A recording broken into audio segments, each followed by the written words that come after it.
ekiri emabega w'okufa n'okutta e Uganda era bwe twogerera tunaatera okugenda mu kalulu ka 2026 okufa kweyongedde. Essomero liggaddwa, abayizi 2 battiddwa mu ssomero eryo.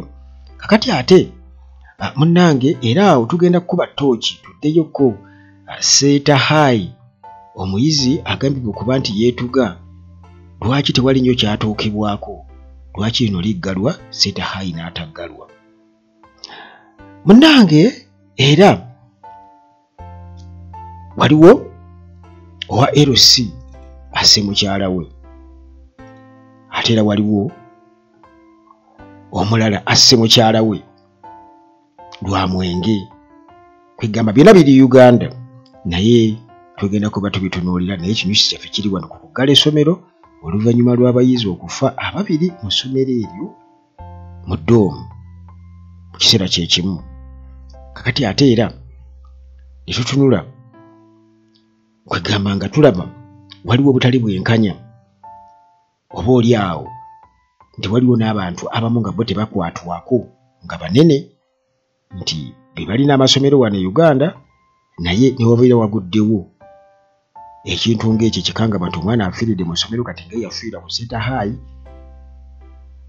Tukimanyi bulungi nnyo, lya mukulu muyingo era ng'ono alina connection nnene nnyo nnyo nnyo nnyo naddala eri Minister of Education Janet Museveni. Kakati backing eyo nti ne bannyini mwana baalemererwa okufuna ekituufu n'okunoonyereza n'okutuuka ewali omulambo nga tebannaba kubeera nga bagujjawo. In fact omulambo bagujjawo, bayita buyisi poliisi n'ejjawo ku siiri ne bagujjawo, kwegamba mu ngeri ey'ekibi kigwanawala. Kakati munnange tusookerewa ndowooza ebya Seeta High bye tujja okusembyayo, naye mu kutta nga bwe nkugambye bwe nakutegezezaako nti kumpi emboozi zaffe zonna zirimu okufa, kuba kati abantu bafa bangi nnyo bwe tutakyogerako. Muyinza obutakitegeera nti e Uganda abantu bafa betta ate batta. Abapoliisi bejja mu bulamu bw'ensi, beetuga banywa obutwa. Kakati munnange abafamire nabo bassemaka akakana ku mukyala we n'amutta. Kakati munnange LC Defense Secretary ali mu kwekweka oluvannyuma lw'okutta mukyala we. Bino munnange poliisi y'e Kassanda eri mu kunoonya LC Secretary agambibwa okuba nti nno yasse mukyala we oluvannyuma lw'okufunamu obutakkaanya era ne batandika okubeera nga basika omuguwa n'omukyala. Kati okusinziira ku banneiba bagamba nti omwami ono Godfrey Mutungi ow'emyaka 55 nti mu kiro ekyakeesa ennaku z'omwezi 16 omwezi ogwokuna yakwata akambe n'afumita mukyala we Jennifer Businge emirundi egiwerera ddala ku mubiri gwe bonna, era munnange okukakana ng'afudde. Bino byaliwo, ababiri bano baali beesibidde mu nnyumba mu maka gaabwe ne batandika okubeera nga bayomba ne balwana. Kale Mutungi nga bwe nkutegeeza nti Defense Secretary owa Ndiyagi, ekyalo kye bayita Ndiyaga ekisangibwa Matokoti Sub-County Kassanda District. Kati banneiba bwe batyo nga bategeeza nti bano balina abaana abasoba mu 10. Teebereza, balina abaana abasoba mu 10. Kwegamba mu butuufu nali badde kugamba nti taata asse maama oba mukyala we gwalinamu abaana abasoba mu 10. Bwe batyo balwanye oluvannyuma lw'okuyomba. Kale munnange okunoonyereza akukyagendera ddala maaso. Kati ate era still omwenge gwabizadde nti abakyala bwe batyo mu mbeera egy'okubeera nga bakyabonaabona ne domestic violence. Kati waliwo abantu ku kyalo abanyiize ne babako omusajja gwe batta, naye nga naye okumutta yabadde ate era amaze kubeera nga atta mukyala we. Ensonga ki? lwakuba yamumye ssente ez'okunywa omwenge. Yamumye ssente ez'okunywa omwenge. Kati ekyo goyinza kiteeka kubanga nabali nti newankubadde oli yasse mukyala we gwalinamu abaana 10, njagala okubuulira nti oyinza okwesanga obwavu buli mu makkati abwe buleeta obuzibu obwo. Kakati munange poliisi Rubirizi district, ezo nze districts siziwuliranga nako kubanza nalekeraawo okukulaminga districts n'abaana ze tebakyababuuza nti Uganda erina districts mmeka. Kubanga n'enkya n'ekiro kya leero bayinza okubanga bali mu kuteesa nti ne wano tutemewo wano olaba wano Mekwesese tutemewo district Uganda tulagi tumuwe bwana disaawo Mekwesese n'ogerogera ku njanga batemyewo da district mu Mekwesese. Kakati munnange omusajja ono bwe tulategeddeko erya Bernard Musinguzi bw'atyo munnange yasse mukyala we naye nattibwa. Mukyala we ayitibwa Ninsiima yamusse era nga okusinziira ku byabaddewo nti omwami ono kyamugenda okubeera nga atta mukyala we nti yagenze n'amusaba akasente ak'okunywa ku kenge agenda avubirize. Omukyala n'agaana oba yabadde talina teryamanyi ate abasaba ssente ezo mpa ngende enyuma omwenge. Gwe toyinza kuba nga tolina ssente, olina okuba nazo. Ye ziba zimubuze eri gyonna gy'azungira naye gwe olina okuba nazo. Kakati munnange ng'amaze okubeera nga atta mukyala we, jjukira nti abadde talina mulimu gwonna gwakola adipendinga ku mukazi. Waliwo ne tribe ezimu ze mmanyi nti nno abakyala be bakola be batunda enjiyo n'ebirala nga balabirira babba baabwe. Babba be bakola kimu bakunyokesa wayasse nakubazaala mu baana, naye abakyala babeera bakola batunda enjiyo bakola babeera hard working nnyo, bagenda mu nnimiro balima. Kakati munnange nti abadde adipendinga ku mukyala we for survival. Omukyala yamuyiyiza yamuwa ku ssente z'akenge. Naye gwe abakyala bw'oba ng'ofunye omusajja ng'olabira ddala mu butuufu nkati mubeera awo busimanya omusajja ali handisaamu, obulungi bw'omusajja bubeera mu nsawo. Kakati mmwe abamu mubeera awo mugenda ne mufumbirwa abafere olw'okuba ayambala n'anyuma olw'okuba simanyi. Kaakati munnange emirambo ne bagitwala mu ddwaliro okusobola okubeera ng'ate bakola okunoonyereza. Beekubye batya oba banoonyereze nti bano beekubye batya, beefumise batya, yasinziddebwa bwe bityo. Kale munnange nga bwe nkutegeezezza nti tuli mu kufa. Kakati tugende ku kinyusi kyaffe. Kati waliwo essomero eryaggaddwa oluvannyuma lw'abayizi 2 okubeera nga baafiiridde mu ssomero eryo mu dormitory ey'abawala. Kakati mu kuliggala ne wabaawo ebibuuzo nti lwaki erya Center High lyo tebaaliggala. Kati ojja kwebuuza biki ebyaliwo. Sirika tuula nkubuulire. Kakati munnange mukugezaako okubeera nga ntuuka ku kiri ekya Center High. Kati waliwo essomero eryaggaddwa mu Omoro district oluvannyuma lw'abayizi abawala 2 okubeera nga baafidde mu dormitory era okusinza ku security personnel bano baatutegeeza nti bali mu kukola kunoonyereza okw'amaanyi ku ssomero lyitibwa Lux Primary and Secondary School mu esangibwa ku kyalo kye bayita Labora Central era nga kino kisangibwa mu Omoro district oluvannyuma lw'okuttibwa nti bano tebaafudde bufi nti oba kiki naye battiddwa buttibwa. Baana abattiddwa buttibwa baana 2 era nga babasanze mu dormitory. Ab'emitima emibi ne bakola kino babatta era ne kikakasibwa nti waliwo ab'emitima emibi abazze mu dormitory ne batta abaana bano. Ne babatta omu wa myaka 14 omulala wa myaka 16. Myaka 16 bamuyita Gladys Gune nti ono abadde mu senior yakubiri ate ow'emyaka 14 ye Gloria Anzoa abadde wa kibiina kyakusatu primary 3 era nga bonna munnange ajuma ne district. Kakati Reverend Vincent Ochen si Osen wabula Ochen yakakasiza bino byonna era n'ategeeza nti essomero lino babadde tebamanyi kubanga libadde ppya, libadde teriruddeewo, libadde ppya lya private, naye nga okusinziira ku kuggulawo essomero lino oba license gye tirina kuba lya boarding, tirina kuba na boarding section.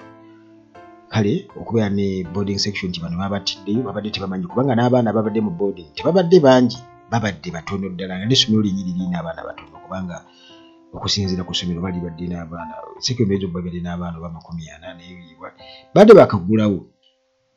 bakaggulawo nti ab'emitima emibi basaze fence bwe bati ne bayingira munda ne batta abaana bano, oluvannyuma ate ne bakuma omuliro ku byefaliso, ne bakuma omuliro ku byefaliso nti bano abaamu baali baddayo mu Easter holiday, kati bano ne basigala kubanga bo oboolyawo tebalina bazadde baabanonayo, nti bannaabwe baaba bageze mu Easter holiday, kati bano bannaabwe ne basigala nga tebalinaawo baziza kukola ki, bayinza kubeera nga babanona. Metron teyabaddewo, yabadde kiseera ekyo taliiwo, asikaali yabaddeyo naye nga yabadde eri, bano baasaze fensi baayise sayidi endala. Kakati ekyo ne kibeerawo, n'essomero ne liggalwa nga balina okusooka okukola okunoonyereza okw'amaanyi. Kakati eryo bwe liba nga lyaggaddwa nga gavumenti eraga nti eri siriyasi, kati tuli ku ssomero lya Seeta High gye tugenze. Seeta High biki ebyaliwo ku Seeta High era lwaki jjo teryakola ki, teryaggalwa? Teweerabira aba Hillside View Apartments webali nnyo, wali ku Ntebe Road ejjanyi ku kyakyawo, era nga bonnanga apartments zino nnungi, njoyo tateze ku ssente entono, nti gweyagala kupangisa lunaku, nnaku 2-3 wiiki, mwezi oba mwaka, olina akasenteko, oyagala ekifo nga kirimu buli kimu, entebe ennungi, TV ennungi, ekiyungu ekirungi, ebisenge bisukka mu kimu, wifi nakugamba nti yeebeerako full time, ate nga n'amasannyalaze tegakola ki, tegavaako, security egguluggulu, bakeyateekazi balungi, transport okunona gy'ova for the first time nti bannange ndi wano ku airport, naddala ku airport bajja kukima. Aba Hillside View Apartments bannange. Tulina aba Maintenance Palace, bano nno mboogerako wano gw'oyinza okulowooza nti byakusaaga, naye bano balina ebintu eby'omulembe kuba ndabyeko ku mirimu gye bakoze, era okusobola okubeera nga mbalanga wano nti bano balina ebintu ebiri original ebya ddala, solar systems, balina ebyamasannyalaze, balina ebyamazzi. Aba Maintenance Palace bakubireko Timo Property Consultants Limited, nabo we bali, gwe bw'oba oyagala okugula ettaka, okutunda ettaka, okuzimba ennyumba, okugoba ku by'ekyapa, Timo Property Consultants we bali, okukosa ne Doctor qualified doctor akoze research ku ddagala eryaffe, kati n'agatta byonna wamu. Njogera ku muntu ali talented asobola okutegeera obulwadde bwo, n'adesigninga formula bwe tuba twogera ku bya chemical oba ku by'entabula y'eddagala, n'amanya nti ono kati alina kujjanjabwa bw'ati, so si kikwate bukwate nti kiki musujja panado fansida nedda baaba. Kale munnange tugende ku Seeta High, enamba zange weeziri awo, emisembe ya 7-3-15 nga nkuwa enamba y'omusawo bw'obanga ogyetaaga. Kakati essomero lino erya Seeta High nga bwe nkutegeeza nti liri ddyo lyaggaddwa, abayizi babiri nga baategedde n'engeri gye baafuddemu nti waliwo ab'emitima emibi abayingidde essomero ne batta abaana bano, baasose kubatta mu ngeri y'okubatuga kuba basanze omwe ensimbi ereebera nnyo, naye nga baabokyeza beyond recognition. Kati bamaze okubatta ne bakuma omuliro ku mifaliso, abaana ne bakola ki, ne bajjiiramu. Kati bamaze okubeera nga bategeera nti kituufu waliwo abayingiddewo, naye nga okusinziira ku ssomero eryo bagamba nti kumpi baakutte buli omu, baakutte asikaali, ne bakwata nannyini essomero, ne bakwata babakutte. Kakati bannange ebyamaanyi mu kaseera akamu byavaayo ku ssomero lino erya Seeta High, era ng'ebyama bino byali bikwata ku nfa y'omwana student ayitibwa Elishama Sesaazi. Kakati kigambibwa okuba nti essomero lino lyakweka abajulizi. Poliisi yafuna mukisa kubeera nga ebuuza abajulizi oba aba witnesses kugamba nti gwe bwetuuka ku ssomero lino ku nfa y'omwana ono gye ngenda okunnyonnyola engeri gye yafaamu oba eteeberezebwa okuba engeri gye yafaamu, tewaaliwo witness poliisi gwe yasobola kubuuza nti essomero lino administration ekkirize nti mubuuze ono oba mubuuze oli. Nedda. Era nti bano baagaana abayizi okubeerako kye boogera n'okubeerayo mu kuziika tebaagenda. Abayizi b'essomero tukimanyi bulungi nti omwana bw'afa ku ssomero essomero lifuna yo abaana bagenda okukiikirira mu kuziika, naye tewaaliyo yadde n'omu. Baabagaana okubeera okugenda okwatendinga burial probably baali badde ndoza batuukeyo ne boogera ebyensima tufi bannange kyokka bannange. Kakati munnange famire yo egamba nti enerewe kati yali suicide. Omwana ono alabika battamutti, sigamba nti yeyetta okusinziira ku famire era n'obujulizi bwe balina nga bannyonnyola ku nsonga eyo. Era nga wano tulaba nga bwe nkunnyonnyodde nti nannyini essomero lino munene nnyo, tulaba nti kugamba tewaaliwo bwenkanya yadde era sisuubira kuba nti bali bufuna. Kakati munnange Elishama Sessaazi yali mu kibiina senior ey'okusatu ku Seeta High School main campus wali eSeeta. Kakati oba oli awo nti omwoyo gw'omugenzi gukyanoonya okulabira ddala kiki kyamutta, yafaaki. Omwana ono yalina emyaka 16 era yasangibwa afudde mu ngeri etategeerekeka. Kigambibwa okuba nti yeetuga ng'akozesa mosquito net era omubiri gwe nti bwasangibwa bayizi banne ku ssaawa nga 9 ez'ekiro bwe baali bategeka okubeera ng'ate munnange bavuga winta zaabwe. Ssaawa 9 ez'ekiro banne be baasanga munnaabwe nga yeetuze nti ng'akozesezza mosquito net, naye nkugambye nti poliisi tebaagikiriza kwogerako na muyizi n'omu, yate n'abayizi okugenda okubakkiriza okuziika. Kakati munnange okusinziira ku biriwo mu ngeri etakwatagana oba oyinza okugamba conflicting accounts and answered questions, ebibuuzo bingi answers ntono, era okukozesa n'obulagajjavu bw'essomero okubeera nga bukwatagana n'abanoonyereza oba ba investigators aba poliisi okusobola okubeera nti nno bategeera ekituufu. Kati kino kyaleetawo okubuusabuusa okw'amaanyi ku official version oba bo story yabwe gye baatuwa. Omwana yafa atya, biki ebyakola ki ebyamutta. Naye kwegamba kati inconsistencies oba ebintu ebitakwatagana mu reports ez'enjawulo ezeetooloolera ku kufa kwa Sessaazi bwe kutyo kwaleetawo okuteebereza. Abantu bonna ne batandika okubeera nga bagamba kiki ddala ekiri wano. Kakati okusinziira ku reports ezimu zigamba nti Sessaazi ono Elishama mbu yetta oluvannyuma lwa kitaawe okugaana okumuwa $2 million omwana nga pocket money, ate nga abaana bagamba nti yali awandiise ka suicide note era nga yali alaga nti yalinawo frustrations, ebintu kugamba nga bonoga nti bannemesezza okukola kino, waliwo kino ekinnemesezza mu mbeera efaanaganako bwetyo, mbu kye kyamuviirako okubeera nga yetta. Naye kati twogera kwako ka suicide note ke yalega,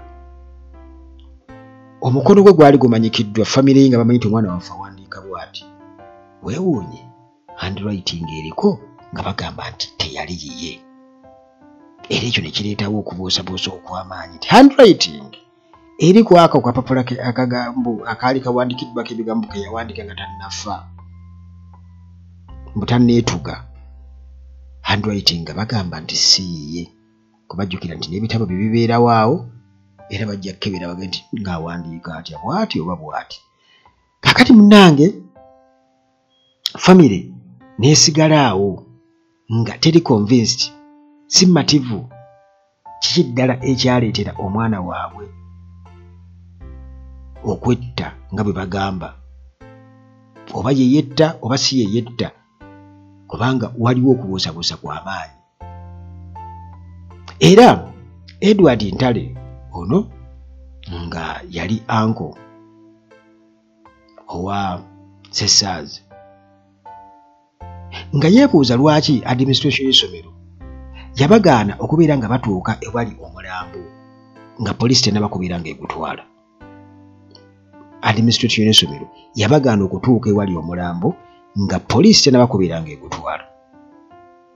Nti baayanguyiriza okusinziira ku Edward Ntale anko w'omugenzi nti baayanguyirira, poliisi yeyanguyirira baayanga okugikubira nejjawo omulambo ku ssiini, ate nga bo baali basaze baali basabye bagira balinda kukubira ngo omulambo bagujjawo, kubanga okusinziira ku mbeera eno bo bagamba n'ekirala nti ensonga eno yalina kukwasaganyizibwa poliisi y'Esseeta, naye poliisi y'e Mukono ye yajja gye baakubira, ey'Esseeta teyalinnya baakubira y'e Mukono ye yakola ki, ye yajja.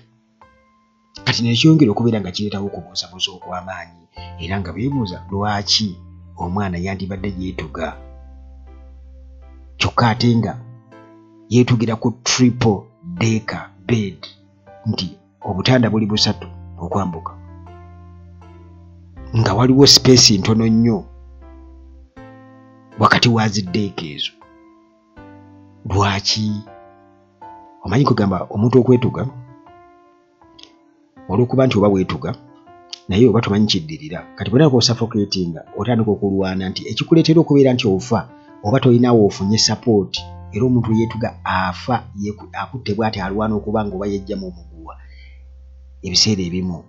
Kakati bw'oba omuntu yeetuze kati ng'ako buddeeko butanda obwo ng'alina bw'asobola okwekwata, si kyangu nnyo kugumira bulumi obwo era bajja kwekwata yeekole ki. Naye kati bagamba nti awo yeetuga ati kusinziira ku byaliwo yeetuga atya kubanga baabagaana okutuukawo, bo bagamba nti yeetuga. Kati ebibuuzo ne bibeera bingi nnyo.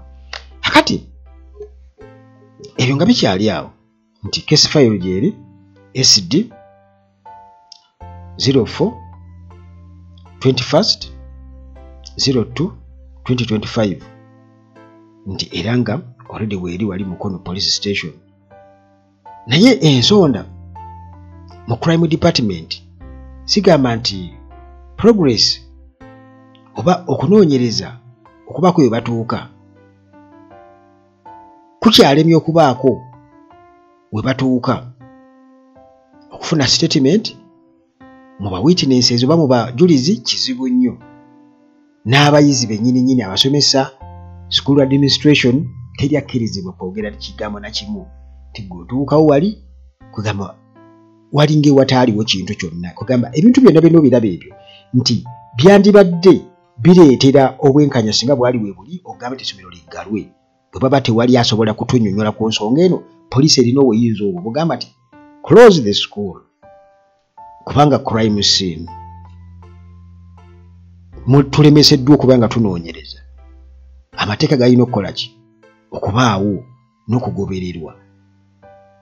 Naye poliisi bwe bagamba crime department wali e Mukono ku police station bakutegeeza nti bw'otuuka ku ssomero liri tewaliwo bajulizi, abasomesa, abaana, abayizi, teri ayogera naawe, era nga bano bagamba nti abantu oba administration oba essomero lyonna lyafuna ebiragiro okuva eri State Minister of Higher Education Jesse Muyingo nti baali balina okubeera nga bajjawo omulambo mu bwangu era ne bajja ne bagujjawo. Ogezaako okubeera nga ba interviewinga staff okubaako kye babuuza ba staff members kiki ekiriwo oba abayizi si kyangu. Head teacher Lilian Namulondo bwatyo yategeeza b'ofiisa nti mulina kubuuza minisita Jesse Muyingo nannyini essomero ebyo byonna bye mwagala okumanya gwe mulina okukola ki gwe mulina okubuuza ffe tetumanyi mugende mubuuze minisita. Olwo ategeeza b'ofiisas baagala kumanya bannange mutubuulire. Kakati munnange Muyingo yali mu paalamenti n'akakasa ababaka ba paalamenti nti poliisi egenda kukola okunoonyereza egenda kukola okunoonyereza ku kufa kw'omuyizi oyo ku ssomero lye era nti balina okumanya mwana ki ekyamutta. Bwatu byakakasa paalamenti naye of course awo ali mu paalamenti ali mu kukola bulimba naye nga eri ebiragiro by'amaanyi nnyo. Kakati ku crime scene yo omwana we yafiira nti already tebannabatandika nakukozesaawo tebaddangamu kukozesaawo baazingako nga bonogamba nti kati mu crime scene bakikondoloninga era okusinziira ku forensic examination bagamba nti amasuuka agakozesebwa essuuka eyakozesebwa mu kwetuga nayo ekyali mu analytical laboratory ya gavumenti wali ewandegeya Kampala okusobola okubeera nga bategeera DNA nti oba ddala wanyinza okuba waliwo ekintu ekirala kyonna. Naye okusinziira ku bifaananyi okuva ku ssimu bino byayongera okwetawo okubuusabuusa okw'amaanyi kubanga nti omugenzi yasangibwa ayambadde tracker shoot casual nga net enjeru esibiddwa ku biimu waggulu ku mulabba. Kakati bagamba nti position ey'omulambo mbu gwali gwesuliseemu ku bwe guti nga ensingo ye menyefu era nga okusinziira ku mikono gye nga nagyo gigudde bwe giti wansi nga bw'onoogamba nti omuntu emikono gigudde wansi bwe giti girebera. Kati ebyo byonna ne bireetawo okubeera nti waliwo okubuusabuusa okw'amaanyi ensingo bagisanga menyefu n'engeri gye bamusangamu engeri gye yali alimu kugamba nga tekiraga nti omuntu ono yali yeesibwesi. Kati awo munnange ku nsonga eno ku point eno poliisi bo bagamba tebasobola kubeera nga baproceed nga beeyongerayo mu kunoonyereza nga tebayinaawo witness n'omuba statement n'emu kuva ku witness ku mujulizi oba tebasobola kubeera nga basabumiitingayo fayiro bawaayo fayiro eri resident state attorney kubanga tebalinawo crucial details naye nga byonna biva ku kubeera nti ebiragiro byava eri minisita Muyingo tewabaawo kyemwogera yadde n'akamu. Kati minisita ekiraga nti already agezaako kutaasa ssomero lye era enfa y'omwana bw'oba bona yetta bwesse ate minisita bimukwata ku ky'omwana yetta kitegeeza nti poliisi enoonyereze bw'oba we yamutta tukitegeere. Kati oba kikateri amanyi naye kugamba kyenjagadde okutegeeza nti waliwo embeera wano mu Uganda simanyi kikigenda mu maaso naye nga kyonna ekigenda mu maaso kinene nnyo kinene ddala naye ng'okufa kugenda mu maaso era amateeka gakola ku bamu abamu ne bwe kiba ki bo balina kusigala nga bagenda mu maaso. Kati obwenkanya bwe twagala wamu n'embeera eyinza okuteekawo emirembe nti abantu balekerawo okwekyawo okwetta n'okutta bannaabwe kubanga ebyo byonna ggwe tolowooza tewali factors zibireeta factors nyingi nnyo. Kale munnange ebadde emboozi yaffe eyo just nti ndowoozezza nti oyinza okubaako kyojjamu naye tusisinkana ate mu mboozi zaffe. Mukama Katonda abakuume nange ankuume.